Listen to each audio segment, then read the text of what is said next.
Let me welcome everybody after the lunch break at the second day of Finweek. And we are having discussion blockchain as an industry disruptor with our guests that I would like to introduce you firstly. So we are starting with Peter Kris.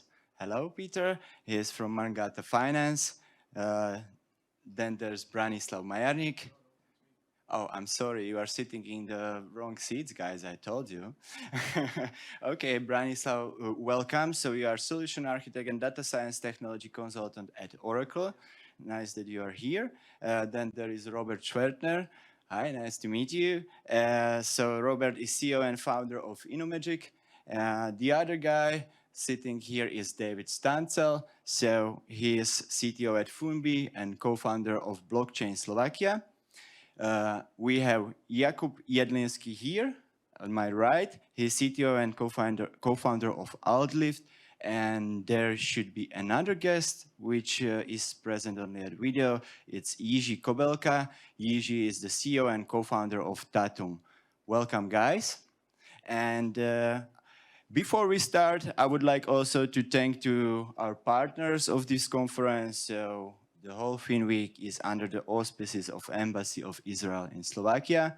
Our main partners are Ministry of Finance of the Slovak Republic, National Bank of Slovakia, 365 Bank, and Binance. The other partners are Visa and FUMBI Network. Our supporters are Oracle, Embassy of the Slovak Republic in Washington, and the expert guarantee is under FINAS, Fintech and InsurTech Association of Slovakia. So those are formalities. The last one is if you want to give questions to our guests here, just use Slido and hashtag Finweek, and we will have time at the end of this discussion to answer your questions.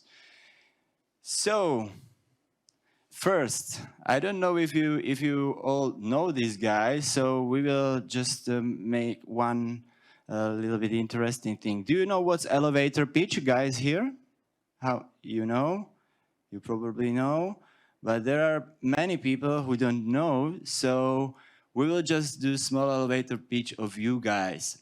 What is elevator pitch? This term was founded in Silicon Valley when founders wanted to raise capital and they just had a small, limited amount of the time, most of the time in elevators. So that's why this term, and we will do it today like you have maximum 1 minute to tell us something about what your company is doing and what you're doing at this company. So we can start from Jakub. Hello, thank you for having me. I've started teaching about cryptocurrencies at the Prague University of Economics and Business in 2014, and later in 2017 I started Outlift together with 2 of my colleagues. What we do is fundamental analysis of coins, so we embrace tokenomics of things or tokenization of assets, and that's we try to find utility in the tokens, or we also design tokens, and at the moment we are starting a regulated fund in the Netherlands. So that's basically our area of interest. Cryptocurrencies, not just Bitcoin, but also altcoins, but not the shit coins, only the reasonable things. And our task is to divide them, to find them. Cheers. Hello everyone, my name is David. I'm a CTO at FUMBI. We are a cryptocurrency broker.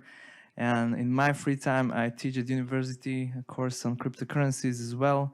And I'm very much interested in the history of cryptocurrencies, which is a subject which I dedicated my upcoming book to. So stay tuned. Hello, my name is Robert Schwertner. I'm from Austria, and thank you for being here in Bratislava today. I'm CEO and founder of Innomagic, and also founder of the avatar and character Crypto Robbie, because my name as a child was also called Robbie and still is. I headed the Austrian Smart City Research Program for 10 years, and in 2015 we started with blockchain research, especially in energy and for industry. And now with Innomagic, we consult mainly large enterprises, very large enterprises. We're doing machine-to-machine communication projects, but also recently into fan token. We can talk about that later. So, and what I did in Austria, we put together the Austrian blockchain landscape. So all Austrian companies on one slide. Thank you. Hi everyone, I'm Peter Kris. I'm CEO and co-founder of Mangata. Mangata is a easy and secure decentralized trading for Ethereum and Polkadot. We are building an application-specific blockchain that's a DEX chain with one use case, and it's built as a parachain on Polkadot. We are the only team in the industry on the world that has solved the miner extractable value that is a hot topic for Ethereum, which affects significantly the costs. So we are providing very high performant and very efficient blockchain built on Polkadot that will be bridging the ecosystems of Ethereum and Polkadot. Our backers are Polychain Capital from Silicon Valley or IOSG from Hong Kong. So we have global capital backing us, and we will be launching a mainnet in about 3 months. Good afternoon, everyone. My name is Branislav Majerník. I'm working in Oracle company more than 16 years, like solution architect and data science technology consultant. Probably everybody knows what is Oracle. Oracle is largest software company, not only largest software company, but also we are produce hardware after acquisition Sun Microsystems, you probably know. And because the main products about Oracle is about the data and databases, blockchain is something also about data and transactions. That means naturally, Oracle take care also about the blockchain. Thank you guys for introducing yourself. So my name is René Darmoš. I'm moderator of today. So I'm also running my own small family investment fund, MOONHILL Capital, and I'm COO of Promobay as well. So let's jump into our topics today. And that is blockchain as an industry disruptor. So it's nice how we are sitting here today with some bankers, people from government and so on.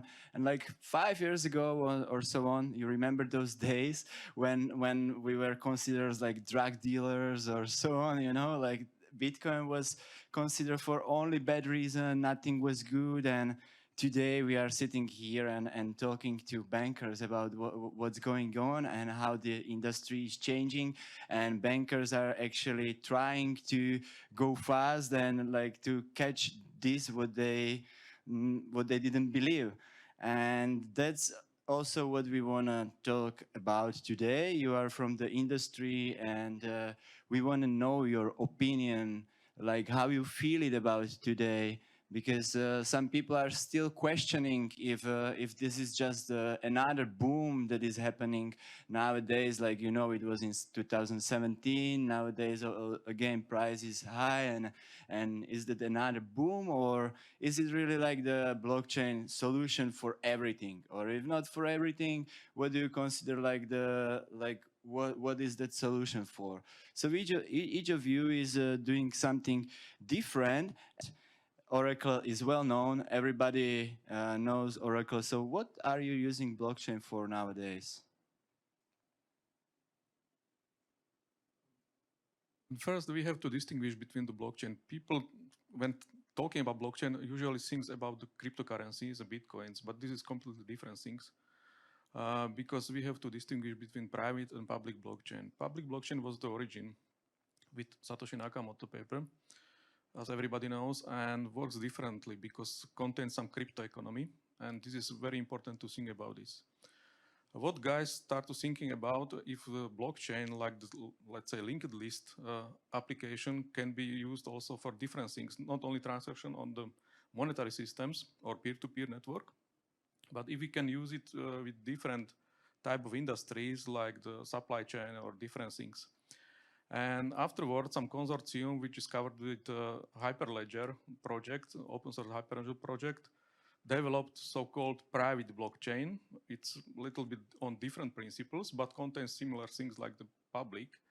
And here, Oracle and also other companies came with ideas and platforms use this blockchain technology as a service on the cloud environment, usually for customers, made some managed cloud service, use it, for example, to share loyalty programs in the business industries, or different things for pharmaceutical companies to create origin blockchain content information about the origin of drugs and recipes and so on. That's mean Oracle provide, like also other companies, provides complete carrier-grade solution for the blockchain, private blockchain, based on the Hyperledger technology, and offer to partners, offer to customers to do it, like the managed service, and develop their blockchain solutions. Okay, that was a very good explanation at the beginning. I'm thankful for this. And are we gonna try Ishi once again? Because now we heard that what Oracle is using, or how you treat blockchain and this technology. And I would like to hear Ishi, like he knows about more companies, how they are leveraging this technology. So if we are able to hear each other, that would be nice if you could answer us. I think from our perspective, what we see a lot is blockchain being used in financial industry. I'm not saying in Europe that much. More in Asia, Africa, and Latin America. That's actually quite huge over there. Then we see kind of, and we all know that NFT exploded. So we are seeing car manufacturers building digital IDs based on NFTs of cars, digital wallets, and so on. And then we are seeing a lot of gaming and efforts regarding online games. So that's about what from our experience, from our data, it's about 70% of current projects running on Datum right now are actually NFTs based or games, and 30% roughly are fintech apps and banks. Okay, good. And maybe I would like to ask also basically the same question to Robert, because you are kind of advising to this thing, so you could tell us something about your experiences in this field. Yes, the point is, when we talk about blockchain, we shall not forget it's a database. It's maybe not so sexy at the first place. Even the name is a catastrophe. It's you're blocking something, and chain, yeah, with something. I mean, we think about prison at least, or chain smoking. So even the name, so it's hard to explain, and it's overestimated. Why? We did, for instance, consultancy to large enterprises, very large enterprises. One, for instance, a retailer, 25 billion turnovers a year. We checked their business models back in 2019. Where would blockchain make sense? And out of maybe 120 different business models this conglomerate had to offer, maybe 5% were able to translate into a blockchain solution. And out of that 5% of these large enterprise, only a very few could still be seen as maybe relevant to blockchain solution. The reason is, if we use blockchain as a database for classical application, we shall not forget, blockchain is a very slow, very expensive database. So if we put our data there, it is costly, and it is not to the speed we want to have it. And that's a big obstacle still to overcome. So we are in need of better blockchains. And by the way, we shall not forget, from a mathematical point of view, blockchain is the most stupid way to store data, because it's in a block in a row. We have the mathematical space is n dimension, but we use only one dimension. Some blockchains use several dimensions, like IOTA, like Hashgraph, more railway lines parallel, and different blockchains we jump. We will see a lot of innovation in blockchain terms. The word blockchain will be so old-fashioned in a few years. But for the moment, we have to deal with it. And when you come back to the topic, blockchain as a disruption to industry, it is still a long way to go. That's what, from my experience with working with company. We worked with mobility company. We checked also hundreds of different, not hundreds, dozens of options, yeah, of business models. I can come later to that point. We had energy blockchain projects, peer-to-peer trading and other applications, and recently machine-to-machine communication. So that means new players in the field will be our competitors, not companies, not persons will do trade, for instance, but maybe machines. Machines will be players and negotiate prices, and that's the future, and we can maybe later go into detail here a bit. I will catch on one phrase that you said, like blockchains, it's not even sexy, but look how it became sexy, all these words actually. It became buzzword, all of the companies, all the projects, they want to use it and just implement it really very often without the purpose. So, but I'm sure that for one company, like this solution for public, it's very sexy and they're growing, and it's FUMBI, because I'm sure that like your solution, your product for people nowadays is quite sexy, hot. It's discussed, and how you in FUMBI are looking at this innovation. Well, I wouldn't say we are a blockchain company for sure. So we are just a broker. So, but people can be invested in the public blockchains through their native assets they have. And so, yeah, from my perspective, before I joined FUMBI, a couple of years I was doing advisor, working as advisor for different teams and different projects, which worked with different kind of blockchains. And for me personally, it was always more about the public blockchains, because I recognize there is a enterprise segment with blockchain consortia like Hyperledger and so on, and that there is definitely a good chunk of business there. But what excites me the most is definitely the possibilities that are related to the public blockchains that basically enable to intertwine so many different segments into single connected space.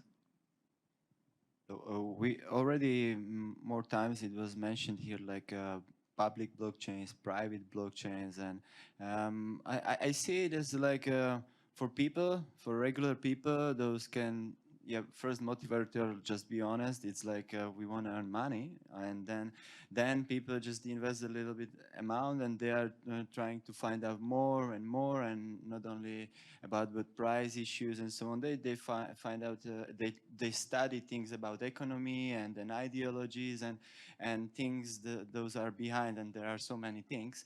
So this is connected with public blockchains most of the time, because people, they can earn money there basically. And then there is this spectrum, B2B spectrum, and in that sector most of the time what I see, companies are using some private blockchains or federated blockchains, and also banks, they like to use federated blockchains, is there any one of you who would like to tell us what is the difference, or why these companies, they want to use private blockchains? Is there any one of you? You can both then. So first of all, when we compare blockchain to the internet, we have the large internet, this organism, you know, this what we call internet, and public blockchains want to build a layer on that internet and be the blockchain to transfer value on the internet. Now we can just transfer information. So the large public blockchain will be a second layer of, on the existing internet, whereas the private blockchain is considered to be the intranet of a company, and it will be always a silo. It will be always controlled by a company, and that's the old economy still trying to save their business models, but they have no chance. That's the relaxing news. So that's for us blockchainers. They will not succeed, because we know with the internet nobody's using a private internet for his daily life, but we all use the public internet. And same will happen to blockchain. That makes us very confident. On the other hand side, the problem is these big internet companies which derived, Google, Facebook, and so on, you name it, it could be in the long run a danger that we also see large blockchain companies taking hold of blockchains, of public blockchain, and we know there is no public internet. As we see, Russia is increasing control of the internet, the European Union controls with GDPR, China very strictly controls the so free internet. Maybe with blockchain that could happen in the long run too. Okay, I would like to ask you, Jakub, you wanted to add this and also maybe like add their information where you see, if you see any innovation in private blockchains. Okay, I will give it a try. I came to Bratislava like 7 years ago. I was a guest at another financial conference here, and I was the only one speaking about blockchains or crypto assets back then. There were people from ministries, from public authorities, banks and payment providers and stuff. And I started my presentation by saying something like, and now for something completely different, because it was a curiosity. It was a curiosity. And now we have plenty blockchain, Bitcoin, crypto-related conferences every week, and it's on the telly every day and in the media. I would say that the situation changed around 2018 when the bubble burst that was there in 2017, and now people started to be more curious about the word blockchain rather than Bitcoin. You can even see it in the Google search that before that Bitcoin was the word that you would Google, and then it was blockchain. So everyone talked about blockchain. And companies, traditional legacy corporations, started using the phrase, well, we really like this new disruptive technology, the blockchain, but we don't like cryptocurrencies or Bitcoin, so we just like the blockchain, okay? And everyone said that they are experimenting with the blockchain, or they're implementing the blockchain or DLT, distributed ledger technology, into their solutions, which they were not actually, or not really. It was just like PR, and now it's changing. I believe there might be some real-world applications of the blockchain, especially the DeFi, decentralized finance, and in the gaming industry, which is really rising. But the idea of the private blockchain is that, well, it's not just we have a club of people who trust each other, and that's why we won't let anyone in. The difference, one of the crucial differences between public and private blockchain is that the private blockchain doesn't need to have a coin. In public blockchains, you have the coins which are distributed as rewards for the nodes, or miners, for those who maintain the ledger, the distributed database, let's say. If you have a different motivation, because you already are members of a project, then you don't need to have a coin. In the private blockchain, example, banks want to have a clearing database among themselves, yeah? And I can even imagine that they trust each other, but who will be in charge of the database? Who will actually manage the database? I think it's more a question of ego than trust. If the European banks decided that they would have a common blockchain for clearing, and there are projects like that on Hyperledger, but who will be in charge? Would it be Deutsche Bank? Would it be HSBC, Santander, Societe Generale, Erste, you name it? So it's a question of ego. When you have a decentralized blockchain, let's say, which is private, then everyone is peer-to-peer. So I think this is the reason why the private blockchains might work. And there are, on the other side of the table, there would be Bitcoin maximalists or public blockchain enthusiasts who say, well, if you don't have a coin, you cannot have a decentralized blockchain. I don't really think that the coin is necessary, so I think that private blockchains might actually work, but only in this case when what you're trying to solve is the question of ego, you know, like measuring dicks. Peter, I see your sad face. So maybe you want to tell us something like, do you agree with this, or you've been in the industry for a while? You've been interested in DeFi a lot and in this space. So maybe are you sharing the same opinion on this? I'm roughly sharing the opinions because, well, I believe in the public blockchains. So because the main word to be using with public blockchains is network effect. And as it was very correctly pointed out already, it's that in the 90s, there has been many tries of making your private internets like this intranets, but it failed because there hasn't been any network effect. There hasn't been any traction. You need critical mass to be happening on that network for that network to bootstrap some value. So I see this as a given trend, and it will be public blockchains. It's just a given trend. And I would even say that right now we can witness something going on in the background. There is, I can say only from the decentralized finance domain, because that's where we are currently at, is that institutional capital is really flowing in right now.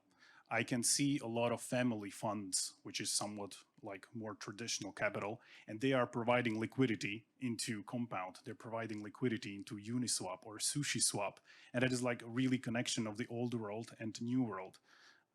I see a lot of, currently there is a new growing category of funds that are dedicated only for getting dollars and allocating those dollars into DeFi protocols because they can get yields much better than in the traditional banking industry. And this is a huge trend. So I see this happening in the background, although retail, or we can see on social media, it's not talked that much about this, but there is institutional capital flowing into the industry. It's like that, and it's visible also on-chain data analysis. Those are available and people can check them all the time. Like informations are public, not like when there is a banking system, private blockchain that is not visible for anyone. So you cannot analyze it, and with information those are public, you can do so much more. Okay, so we know this, and I would like to ask you, what do you see? More times there were mentioned blockchain gaming, and do you see it as some maybe next boom that will come, or next wave, or next hype, like there was DeFi spectrum, NFT spectrum? What do you see, like a next wave, what's gonna happen? Or maybe will it be that adoption changer that will involve everyone into blockchain?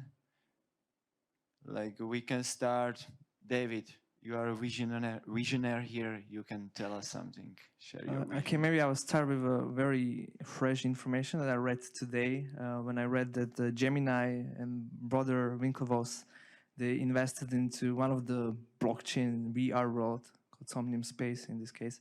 So, and this is, I think, super interesting use case for the future. You know, this is a kind of an embryo of a metaverse, where open and decentralized metaverse, not the one that Facebook wants to build, where you have basically complete decentralization of the architecture of the governance system, and you have very blurred lines between, you know, the virtual reality and the gaming and the real world, because you have basically all these things. You know, this world natively supports NFTs. You can have holographic avatars there. So you have all these things in one single, not only ledger, but also one single interface. And this is like a great example of how blockchain, public blockchains can really, you know, like transform like our society in the future. Robert, you Yes, can. may I add? Currently, we are exploring fan tokens for sports, and we do this for a large sport industry sector. And we tested the fan tokens, and we checked different blockchains from technical side, but also from the marketing aspect. And here, gaming, sports, and real-world sports, esports and real-world sports join. So what we will see in future is there will be not a complex like a gaming industry on the one hand side, and the real-world gaming on the other hand side, and sports, but these will be more fluid. Why? it is so interesting to me that computer games are so well designed and so much money is invested in how it looks and what 3D avatars you mentioned, David. And on the other hand side, when we open our email, it looks so boring. It looks like still in the 90s. Yeah, there you have these lines of emails, and it's so interesting to me to see this difference.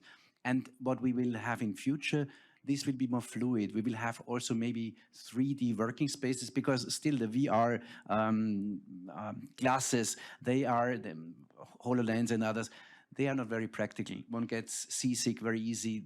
There are a lot of research has to be done. But the industry will be more fluid. So I see not so much in gaming itself, because in gaming you always collected points, you can translate them to token, you had a certain value for it, you got something for it. Maybe just to enter the next level in the game, that was a token for.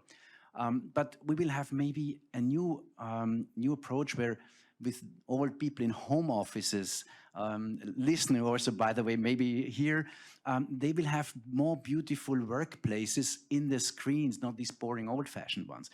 This could be linked to a tokenization, to new advertisement possibilities. Yeah, it opens up to the ad industry. It opens up to the gaming industry, of course, by collecting something. So these industries which we know today will be more fluid. They will look different. That's what we see. And coming back to the fan token, just to give an example of how big it is, because somebody mentioned already that it's exploding, this NFT.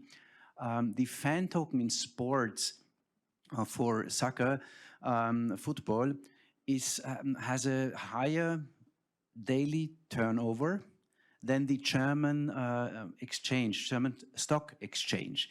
So these fan tokens are so exploding at the moment and so interesting. And when people like Messi, like football players like Messi, starting to be paid in cryptocurrencies, which they do now, yeah, Messi is paid by Paris Saint-Germain in fan tokens too. We don't know how much he gets, but this increases the attraction of the fan token.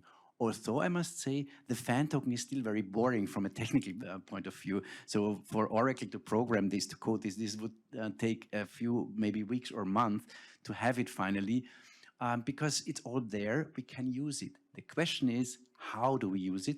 And there is a lot of legal issues, hurdles to take, regulations to take. At the moment, these fan tokens are there to vote for what has Messi on his T-shirt written, how is the stadium named, what be the color of the new flag of this sports club, and so on. So it's voting rights, it's participation rights, it's a preferred seats, this kind of, and you can of course trade this token and see whether the value increases. We will have much more clever applications in the future. That's what I see, and there's the future. Jakub, I saw that you could agree almost with everything. Would you like to add something to this speech? Yeah, I really enjoyed listening to you guys. Thank you very much, because yeah, I'm a strong believer in crypto gaming. These fan tokens, to start with, yeah, their strength is that they combine two very strong emotions, and one is love and the other one is greed.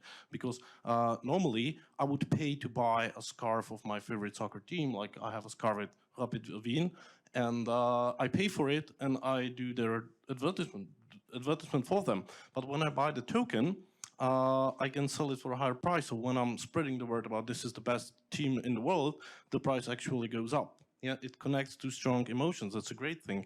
And there is a rising connection between sports, not just sports and esports, but sports and cryptocurrency companies. So big exchanges like Crypto.com or FTX are investing a lot of money into sport events, sport clubs, sport arenas, and they are more and more visible, which is really great, because there are billions of people love sports, they're watching it, and this is a way how to onboard new users, at least new people who would come to the exchanges, get exposed to crypto, and then they might start holding and buy a hardware wallet, and you know, they get deeper into the rabbit hole. That's one thing. About more about the gaming industry. I made the first NFT for games in 2013, I think, yeah, or 14. Nobody called it NFTs then, but I was a designer of a computer game. I was responsible for the in-game economics and the in-game markets and stuff. And we realized that our players are reluctant to buy the digital cards, the digital assets, because if the game gets shut down, they lose everything. They just invest money in it and they don't have nothing. While if they buy physical cards like Magic the Gathering, they can keep it, and even if the game ceases to exist, they still can play with their friends and stuff. If you have the NFTs and the game ceases its operation, you can still use it. An example, SoRare, which is the fastest growing French startup ever, and it only has like 40,000, 45,000 users now. This is the fantasy football with NFTs, with the Massey, for instance. And they not only have the official tournaments, but there are unofficial fan-based tournaments, so you can use it even if the game does not exist anymore. It's still usable. Plus, you, by definition, can dispose with the card, with the digital asset, which normally you can't. This is a huge ethical problem in the gaming industry, which is rising really much. It's bigger than Hollywood, and people are spending a lot of money to buy digital assets, but they do not actually own it. The developers of the game, they own it, and they can do whatever they want with it. They can strip you out of your ownership rights. You don't have the card anymore. They can make a RADA, or they just shut down the operations. Now, if you have tokenized assets, they cannot take away the card from you, and they cannot prevent you from selling it, from transferring it to a different ecosystem. I think that there will be a huge shift in the advertisement among games. If you ever played a game on your cell phone, you have this nuisance with the commercials that take 40 seconds, and they advertise some games that you never want to play. It's not attractive, but imagine that you play a game, you have the NFT with the card, with some digital asset, and the commercial tells you you already have these and these and these assets that can be used in a completely different manner in a different game. So in one game, I have a car. In a different game, it's a dragon, or it's a sword, it's a weapon. That might be very interesting, and I think that it's the future of advertisement in computer games. The problem is the UX. Most of the games that somehow run on the blockchain or use this technology, they are absolutely not user-friendly, not at all. It's like trying to play Counter-Strike in 2001. Yeah, it was very difficult to set up the network. Yes, but it's like with Bitcoin at the beginning, it was really hard to move with story, then do anything actually with it, and now you see few years later, it's just easy. Such easy thing.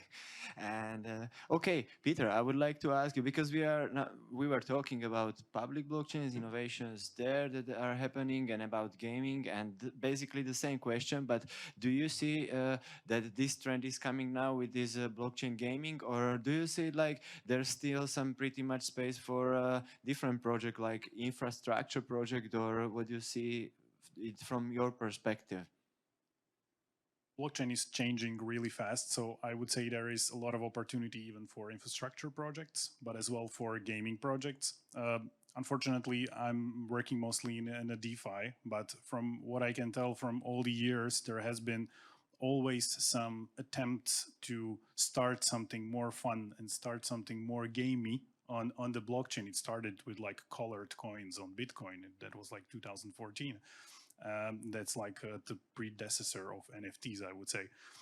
So right now we see this boom, and I would say it somewhat intuitively makes sense that the scarcity on the blockchain can be reused in games. And I like the concept of having this shared assets among multiple games. So imagine you are playing World of Warcraft and you have a sword in that World of Warcraft that you've been playing for, I don't know, 2-3 years, and suddenly then that sword is available in 10 other games, because basically they are built on the same infrastructure and they are sharing the same base of NFT assets.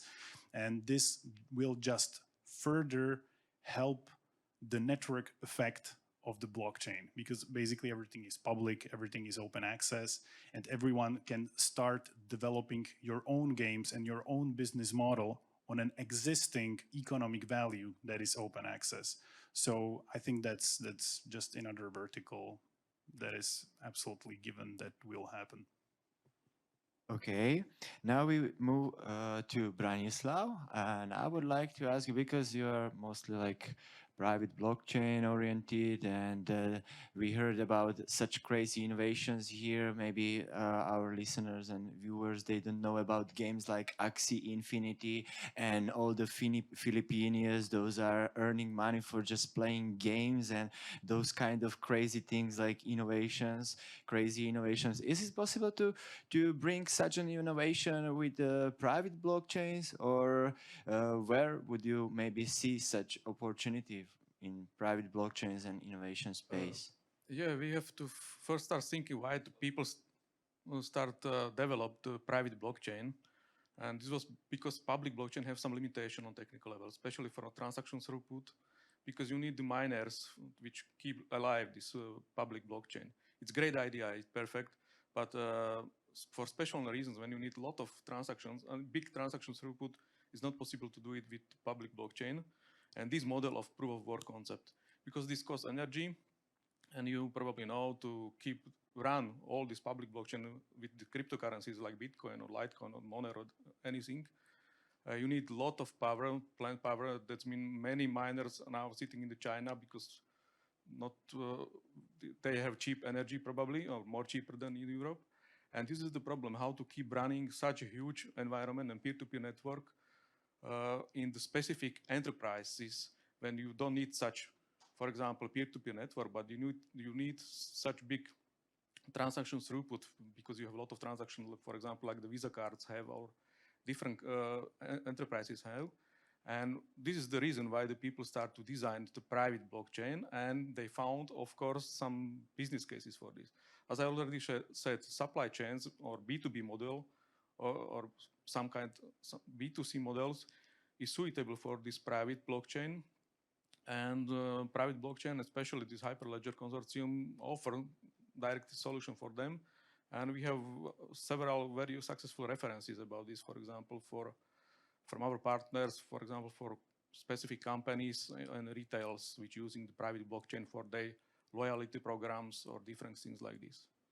What I heard also, for example, some bet companies also start thinking about using the blockchain, but they are losing some hybrid model because they start to develop kind of token which is called Bitcoin in this model, and this is quite a hybrid between the private and public blockchain. Interesting. So maybe do you see like the future there in this combined model?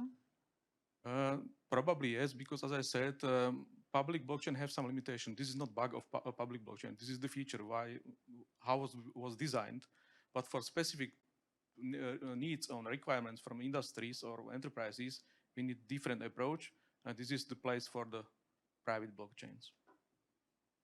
Okay, Yiji, now I want to ask you that you can tell us from the first hand like where the trend is shifting probably, or what customers they want to build, because customers are those who are visionaries and they know what they want in 1 or 2 or 3 years, or they think they know, and then you have to tell them what they really need. So can you share your opinion on this with us? So first of all, what we see more and more, that actually big companies, including top 3 biggest gaming companies in the world, are being involved in blockchain gaming. They are exploring all the possible technologies, including NFTs. Of course, they are also considering legal and other consequences, which I would say smaller projects they don't care that much about. I completely agree with everything guys said, except I think one feature of blockchain wasn't really mentioned yet when it comes to gaming, and And the thing is, if you think, so guys were speaking about mobile games, for example, and the way how it works today is, if I'm playing game with Jakub, for example, the way how it works today, we are sending data to usually AWS or some cloud provider. So if you are a bigger gaming company and you have dozens of millions users every single second, you are paying quite a lot of money. The thing is, with blockchain, and it was already mentioned, it's decentralized database. You actually don't have to go with everything to AWS. So if I'm playing with Jakub, I can actually play against him or with him directly, peer-to-peer. That's how blockchain works. And I cannot cheat and he cannot cheat. That way, if you have, I would say, a little bit higher traffic, if you have dozens, hundreds of thousands users of the game, you can save a lot of money. I know that there was mentioned performance issues, and that it can be expensive. It's partially true, but not really anymore. When it comes to recording or saving new data into blockchain, yes, there are still limitations. But when it comes to reading data, that's actually the best scalable database ever. We don't have anything better at the moment. We don't. And the thing is, a lot of activities in games are actually reading. So that's, that's great. So that's something I would highlight. Also, what is interesting is you guys mentioned gaming and few projects. We also have actually a very good project in Czech Republic. It's called ERC8. It's actually about, I think 2 weeks ago, it was 8 times bigger than OpenSea. And Sorare is actually, they have like over 1 million users, and Sorare has only what 40,000. So it's just nothing really. And that's what we are able to produce here in Europe. That's really impressive. So this space is becoming more and more interesting. Interesting from also from Central Europe perspective. And what I can share with you is that there will be also new features in games. So today you can have, I don't know, boxes, chests, something like that, where you can actually explore, where it's given to you as a gift, and you can trade it. We already spoke about NFTs as assets inside the game, so you can actually transfer and sell the asset to someone else. You cannot do that today. And we will see more and more. I would say in the next 6-9 months, even big players will actually work more with blockchain, and even GPU producers will actually support blockchain directly in their GPUs.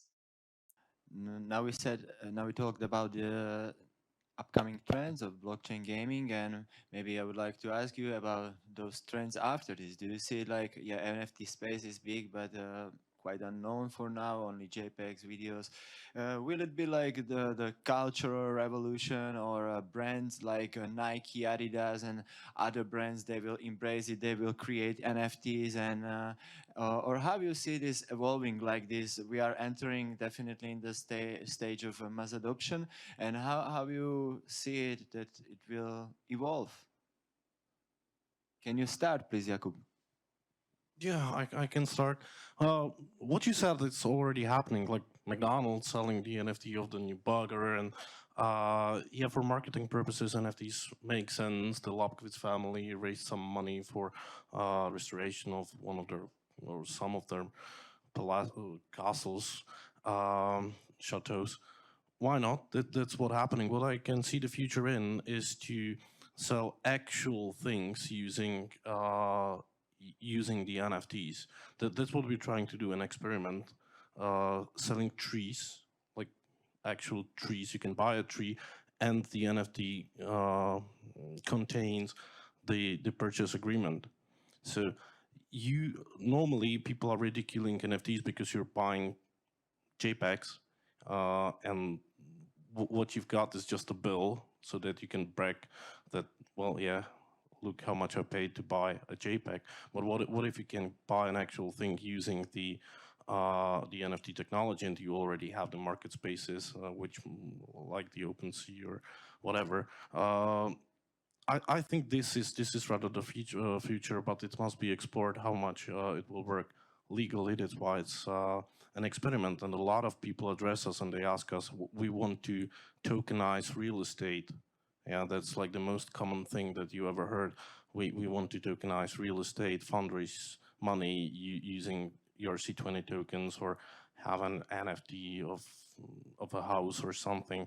There are a lot of regulatory issues. So I think that this needs to be examined from the legal perspective. Judges must make some decisions about it, and maybe there needs to be new legislation just that people feel comfortable buying something using an NFT. So gaming, first thing that makes sense. We've already spoken a lot about it, and then selling actual stuff using NFTs and securities. And securities regulation is another big topic, big deal. The problem is that the regulators are far behind. They're like living in 2017 to some extent, and they're reacting to issues like the Facebook's Libra or the ICO bubble, which happened in 2017, and now we are on a completely different space. So maybe in 4 years there will be a reasonable regulation for securities on the blockchain or NFTs. Maybe I'll follow up on this. So for me, what it boils down to is a single word that I mentioned, the metaverse.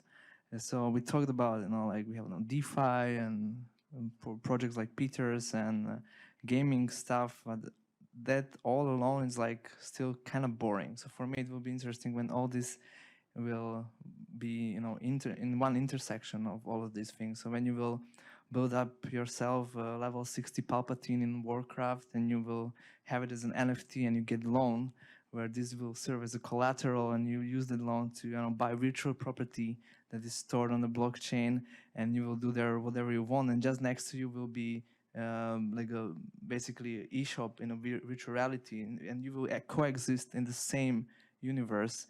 So this is where I see it going forward, and this is what I think is the most exciting about all these things.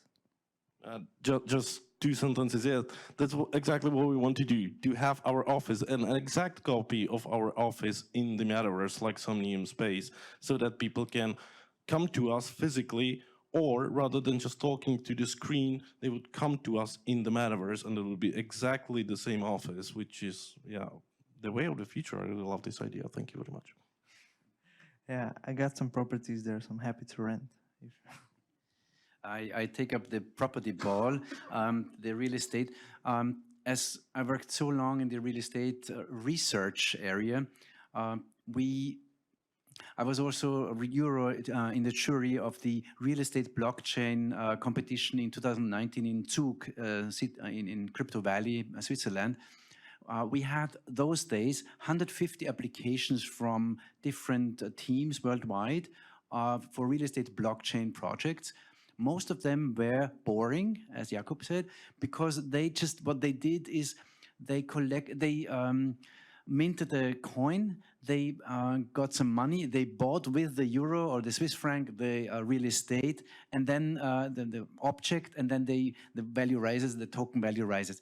This is a very boring option. But when we think this building here has lots of sensors, this room here has lots of sensors, these sensors provide data on the state of the room, and this is at the moment information. But when it gets to, when we can consider this information as value, somebody heated this, somebody makes the light nicely, And this has a value. So these sensors could directly transfer that value. Somebody could buy 1 cubic meter of room, and then you have immediately a value. When we have the land registry, which is two-dimensional at the moment, 3D on blockchain, and we link that building to the tokens and the ownership, linked to the sensors of these 1,000 sensors of one building, and we rent it, we use it as a company, like you, and then we build a twin in a metaverse, one-to-one, so I can decide today go out to the real company or to the virtual company of the metaverse, the decentralized. That's where the future goes. I think what we do, for instance, we are working on a paper at the moment on evaluating real estate, but not real estate, but virtual real estate, for instance. That's what we do. We look at real estate. There are factors where one can evaluate the value. So how about digital real estate? Do they have the same criteria? We think no, there are different criteria. Some are similar, some not. Peter, would you like to share your vision with us? What will come? I will just share that, yes, that's what I really like about blockchain, that we can already see right now that so many verticals are growing out of like common infrastructure, and already there are like several domains that are so isolated, but they are in the roots, they are like building on the same foundation. So we have the NFTs, we have gaming, we have DeFi, and everything is starting to live its own life, but at the end of the day, it is bringing an economic value to a common infrastructure, so everything grows together. That's one thing. And for instance, about like token or NFTizing like things, I recently saw an attempt, or I've seen a project that wants to make NFTs out of scientific discoveries, because that makes quite a lot of sense, because when you discover something novel, mathematical, or in physics, or in whatever, it's a very novel idea. But that idea, you can go to patent office, of course, but if you just put it on the blockchain as an NFT, you have very public proof that you are the originator of this particular idea. And awesome thing about blockchains is that I like to say it's like trans-jurisdictional infrastructure. So from legal point of view, if legal systems would recognize that, okay, this NFT was truly an origination point of certain scientific idea, it can get adoption in all the other states. So all the states could start using the blockchain as the kind of like the original source of ideas. And I really like that. Okay, Branislav, do you think that when you are leveraging blockchain somehow, you're working with it, you're familiar with it, and like Oracle, where is your experimental stage focusing now? What are you experimenting with now? I think the blockchain, like the Disruptor pillar, have also, or can have chance together with two different also pillars from disruption, industry disrupting. And this is the artificial intelligence together with IoT. IoT was already mentioned, like the way how to sense the physical world. Blockchain is way how to make some records and immutable records. And artificial intelligence is way how to make some decision on this data. That means I think this synergy, these two disruptors, blockchain, AI, and IoT, can have very good future for us.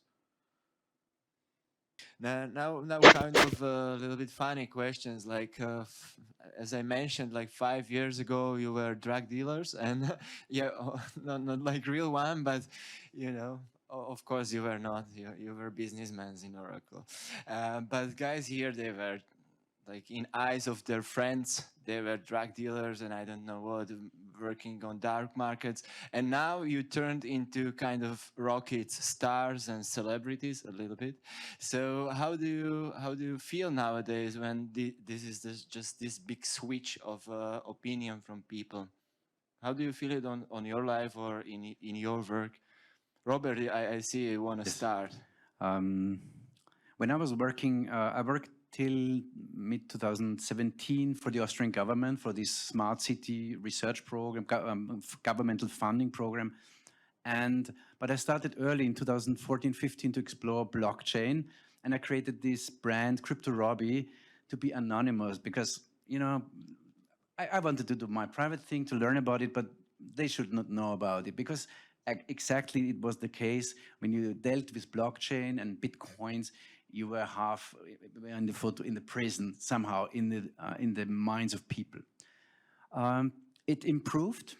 Of course, I left the company, or the Austrian government stopped working, founded my own company, went out with this Crypto Robbie brand. This got quite famous. That was interesting, especially in 2017, 18. On LinkedIn, I used this very closed platform which is has a lot of reputation of people. So I used the high reputation of this platform to bring their knowledge on blockchain there and Bitcoin. Now I would say I'm not surprised, but disappointed that it's so slow, this transformation. It takes so long, and it will still take very long till we have true virtual offices with maybe NFTized, blockchains, as had been mentioned. It will take a long way. But working in this innovation industry for many, many years with normal companies, old industry companies, innovation takes always longer than we think. But what we have now, we have new players. In the beginning, I mentioned already, we think that the company next door, and that's the topic also, blockchain as a disruptor, is it? We think the company next door is our competitor, or the companies in China and the US. But it could be that there are in future very clever programs like one which does my accountancy. I hate to do my bookkeeping or my tax advisory, which is done by a tax advisor. Maybe there is a very clever positive virus in the future, which does my tax, my tax reports. I upload my invoices and it's done. For my company, it's done, all this. And then I get the tax report and it automatically is linked to the financial authorities. This positive virus has a name, it's called DAO, Distributed Autonomous Organizations, and they exist on the blockchain. You cannot pay them with cash, that's hard, that's why I think cash has not such a big future, but we can pay them with cryptocurrencies. It's like it could be built on Ethereum. We see that. One hint why I think also large enterprises see future in blockchain is, for instance, the Deutsche Telekom, which is a huge company. They are miners. They mine the Chainlink token. Why are they doing that? Very interesting. They don't mine Bitcoin, of course. That's too shady. But what we still miss in this industry is the service industry or the supplier to the blockchain. Chainlink or Chain project validates data which is later stored on blockchain. So the blockchain itself can store very safe data, but if the data is crap, then you have crap saved on blockchain forever. So of course, Deutsche Telekom know what they're doing. They are entering in this supplier industry. And that's where I think some companies could see a future, could have a future, that they enter this industry not by building a private blockchain, hoping that it one day will be public or so famous, or but they have they provide some services. And here is a big chance, even for banks. Yeah? Banks could help saving cryptocurrencies or storing cryptocurrencies. They know how to do that. They did it for hundreds of years. And so that the future will be in this maybe supply direction. Many, of course, banks will lose its role as a payment transfer, remittance company, but new chances are there for young fintech companies, but also for old-fashioned conservative industries. They just have to be the move a bit, yes, in the minds. Robert, you mentioned DAOs, decentralized autonomous organizations, and that's kind of the thing that is growing nowadays. And we see these like services from these organizations. It's actually innovation in the way how people are co-working together, and there is quite huge hype nowadays around it. And one of the well-known project nowadays is Olympus DAO that makes also like a service and earn quite a lot of funds for it and takes liquidity into their treasury. Maybe would you like Peter or David tell us something if you've seen this? Yeah, I see that Peter wants to share some opinion with us because this is the topic. DAOs are another trend which is huge and it will be growing further.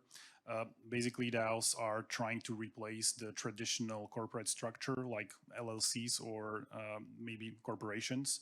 And currently, there is this like blockchain is a test bed for governance experimentation on how stakeholders can govern the common venture fund or common money and how they can govern that. To a great extent, currently it is mirroring the corporate governance structure, the same as like shareholders are voting for the board and the board is voting for like the C-level of an organization. But there is like another spectrum of governance that is trying direct democracy.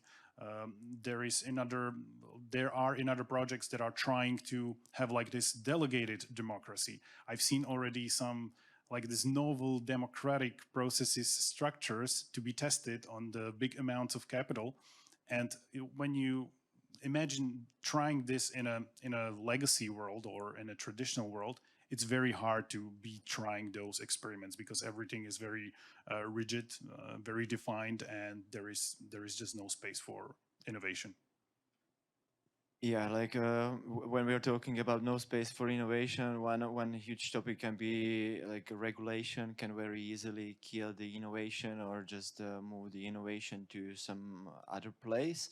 That's something what I would like to ask you about this. Like, what do you see like the biggest this something what is slowing down this already Robert mentioned that it's so slow process and everything is slow and we are living in we feel like we are in crypto like 24 hours a day that everything is so fast, but it's quite slow. So how do you feel it?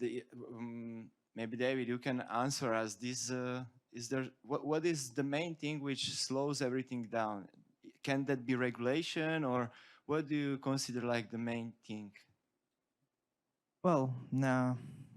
So yeah, the future is here, it's just not evenly distributed. So that's the problem. And of course, this was already mentioned that regulators have a really hard time to keep up with the pace of innovation, and not only in crypto, but basically really in every industry. It's the world becomes increasingly more complex, and it's no wonder that people and institutions have really hard time to understand and to fully understand. Even I think people within the industry have a hard time to fully understand and comprehend all the implications of what we are doing here.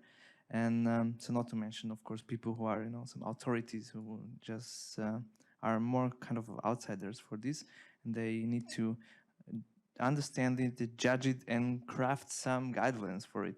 So for most of the time when I was looking at even the MiCA, the European regulation for crypto assets, the first draft came out, it's already like a year ago, I think, and I think it was terribly written. I haven't seen there is a new draft already since then.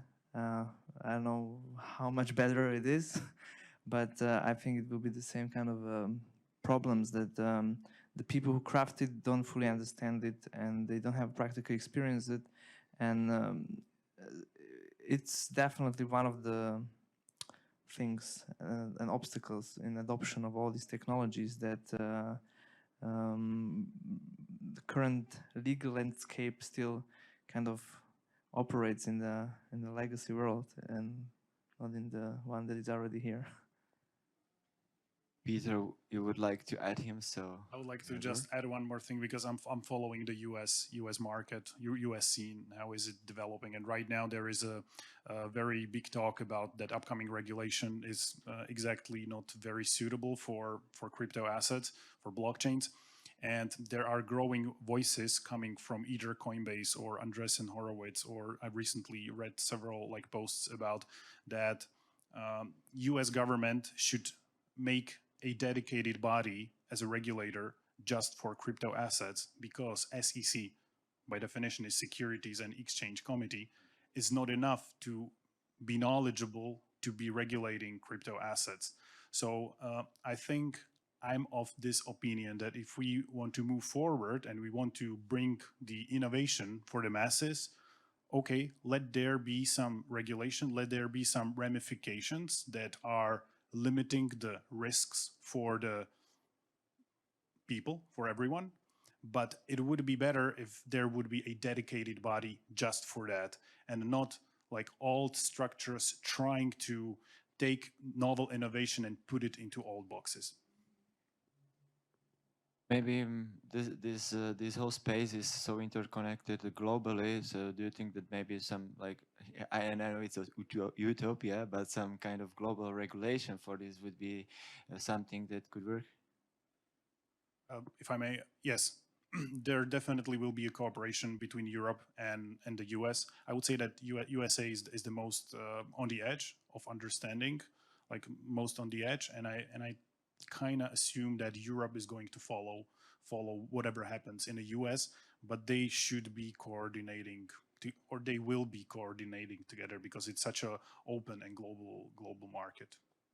I would just maybe add one comment, because I believe we should be more believers in self-regulatory capabilities of the market, given what I said before, because I believe, like, also with the recent inflationary trends, I think governments have been more successful at screwing people up more than protecting them actually against the risky aspects of technologies.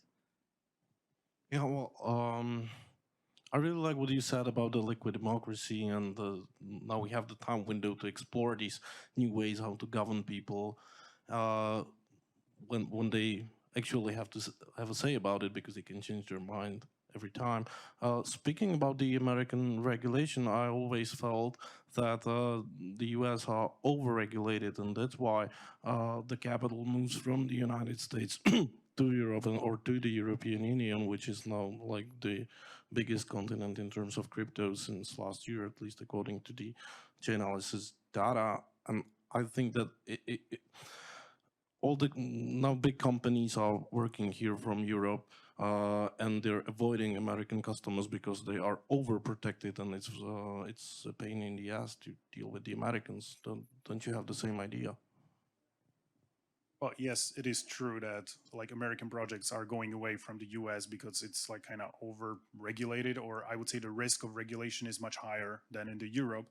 But I believe that it's just a matter of time that the Europe will copy everything what is in the US more or less. And do you support that? Because I have the feeling that you said that I think there is no other way. It's like, I don't want to move out of Europe. I like living here. So I would love if we would kind of find a middle ground for everyone and kind of leverage that innovation. So this is why I'm kind of, I don't see any other way than to just trying to find a proper legal case on how this technology can work here, that we should not be censoring like people from the US or censoring people from the Europe, because you cannot escape. That's just not the direction, in my opinion. There is one aspect in when it comes to regulation, which you already mentioned a bit. When we see that legal power is at the moment with governments, with states, we think that it is. But interestingly, recently the President of the United States, Trump, got kicked out of Twitter, and they cut off everything because he did not follow their legislation properly, and he was from one day to another just silenced.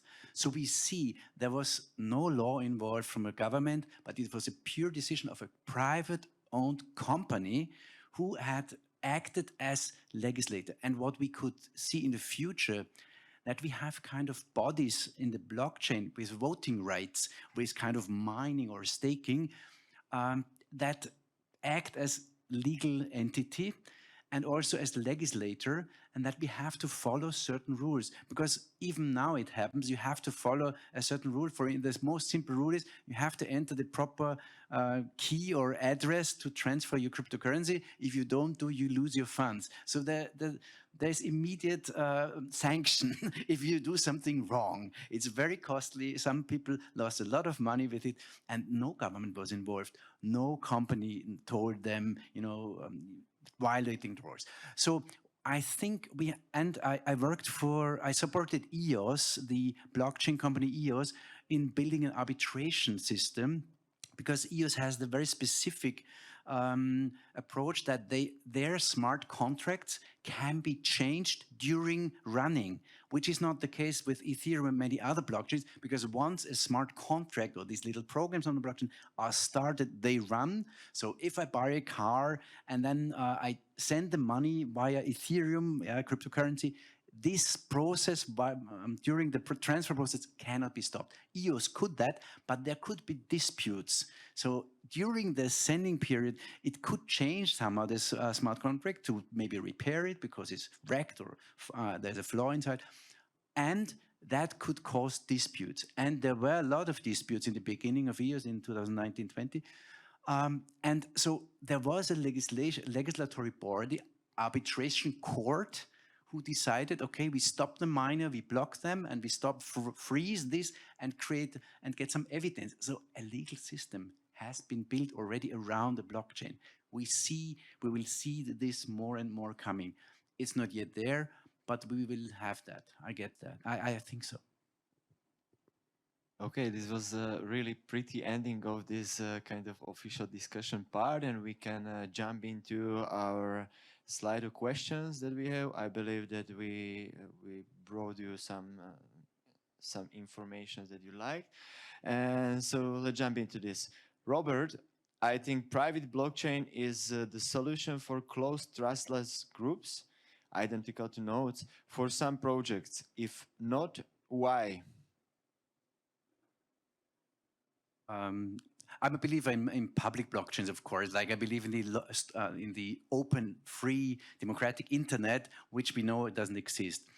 As already has been mentioned, that private blockchains could sometimes make sense. When we worked with this large company, for instance, they had the idea to shrink the amount of invoices they had. They have millions of invoices every month. So what they did, they hashed it and made a hash of a hash, and they used the blockchain, a very, very private blockchain, their own blockchain, to just zip it. Hashing means zipping it, making very big data very, very small.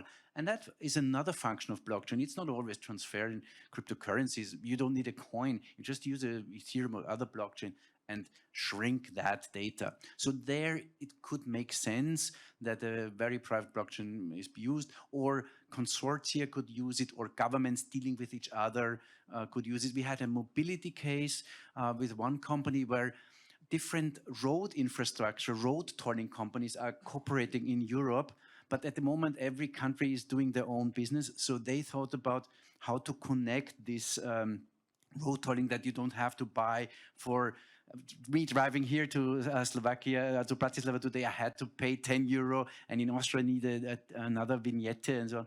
So that there is a blockchain to be used for that purpose, and it's trust. But this will be not a blockchain where you can publicly mine or get a token, buy a token, just for a very specific purpose. Sometimes blockchains could make sense.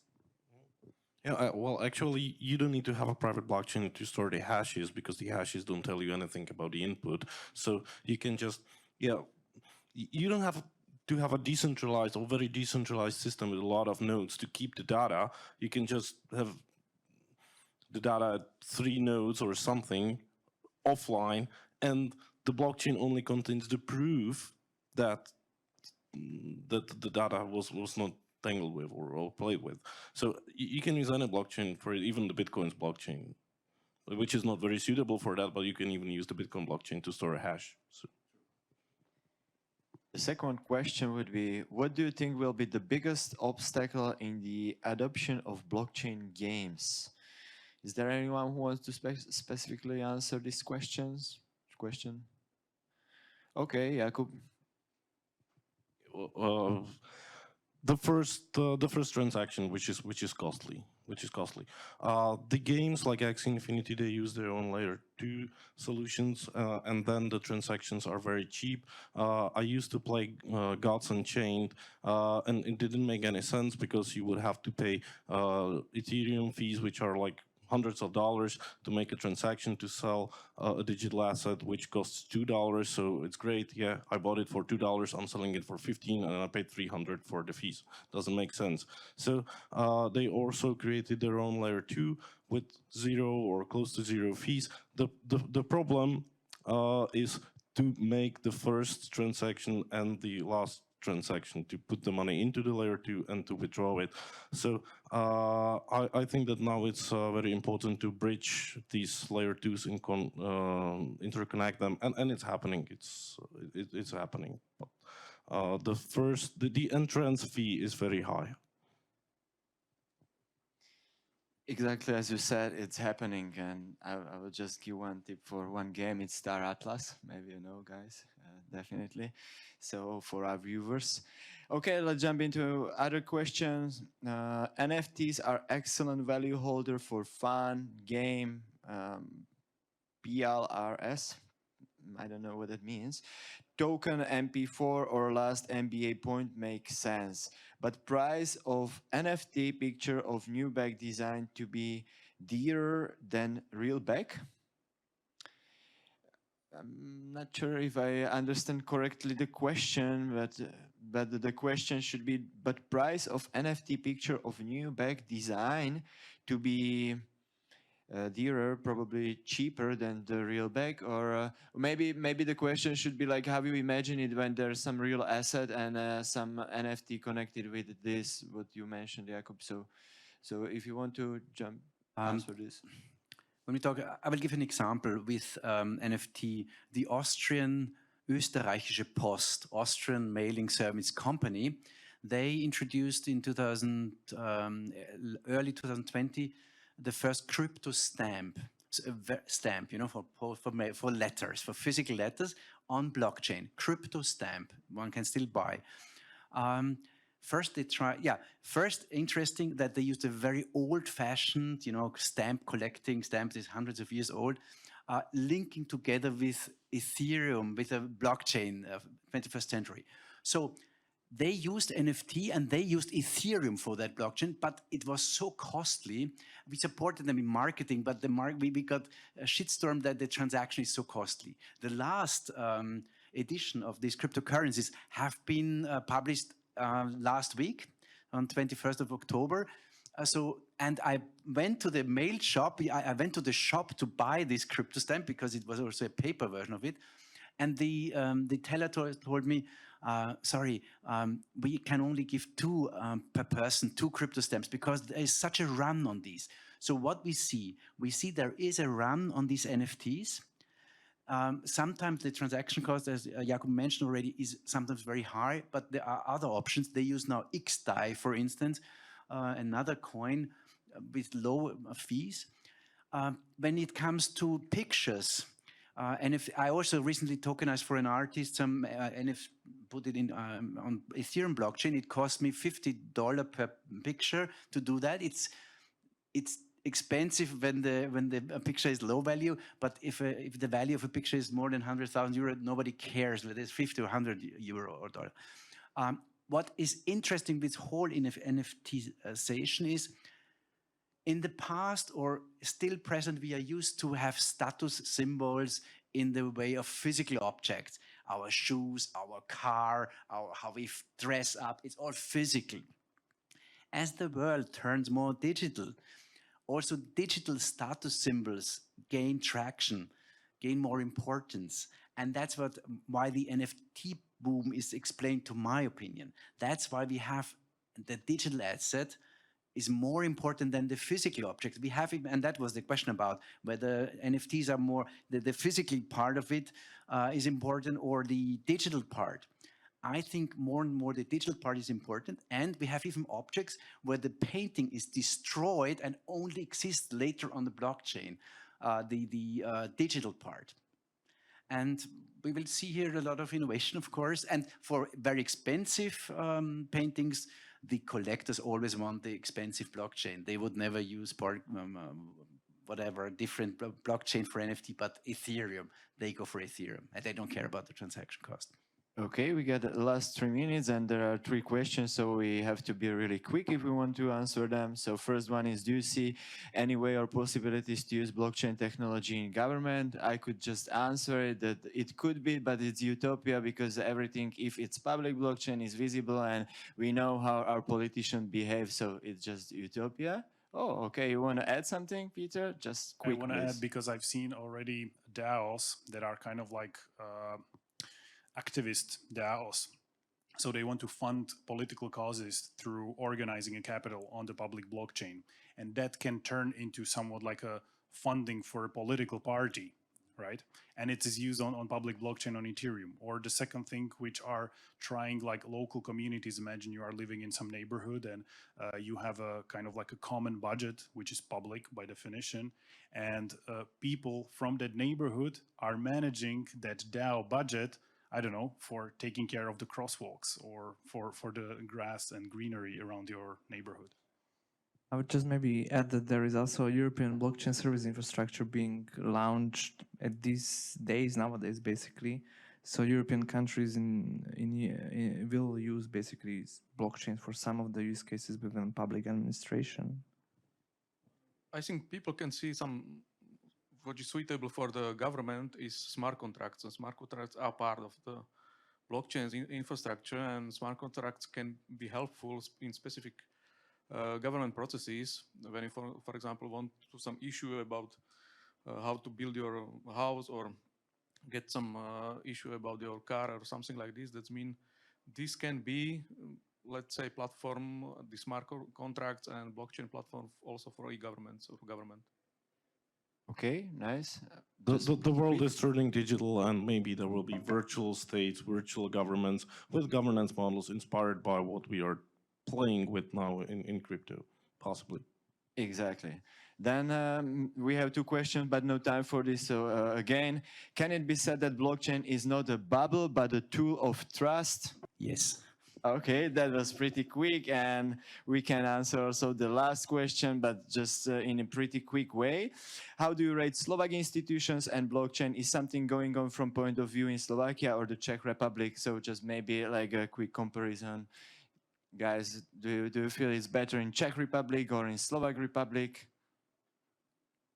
Well, the Czech Republic has been always the powerhouse for crypto, and they have definitely also better taxation for crypto assets. So I would say it's better there. Okay, I cannot do anything else just to agree with this answer. And our time today is over, so I'm very thankful for you guys. It was a pleasure to sit here with you, and also to all our viewers, listeners, and enjoy the rest of Finweek conference.